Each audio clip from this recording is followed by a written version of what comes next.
ஆண்டவர் உங்களுக்கு விடுதலை அளிப்பாராக. தந்தை, மகன், தூய ஆவியின் பெயராலே ஆமீன். உங்கள் இதயத்தில் இருத்தி தியானிக்க உங்களுக்கான இன்றைய வசனங்கள். திருப்பாடல்கள் அதிகாரம் 34 இறைவசனங்கள் 18 20 முடிய. உடைந்த உள்ளத்தார்க்கு அருகில் ஆண்டவர் இருக்கின்றார். நைந்த நெஞ்சத்தாரை அவர் காப்பாற்றுகின்றார். நேர்மையாளருக்கு நேரிடும் தீங்குகள் பல, அவை அனைத்து நின்றும் ஆண்டவர் அவர்களை விடுவிக்கின்றார். அவர்களின் எலும்புகளை எல்லாம் அவர் பாதுகாக்கின்றார். ஜெபம். சுமை சுமந்து சோர்ந்திருக்கும் மக்களுக்கு ஆறுதல் அளிக்கும் தெய்வமே, உம்மை வாழ்த்தி வணங்குகின்றோம்.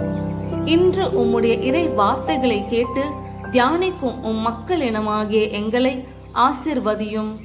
எங்கள் அருகில் அமர்ந்து எங்கள் உடைந்த உள்ளத்திற்கு ஆறுதல் தாரும்.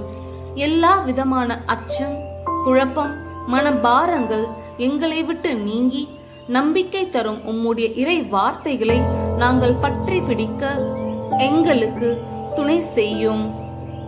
இன்றும் என்றும் எங்களுக்கு நேரிடும் அனைத்து தீங்குகளிலிருந்து எங்களை காத்து உம் அன்பின் சிறகுக்குள் எங்களை மூடிக்கொள்ளும். ஆமேன்.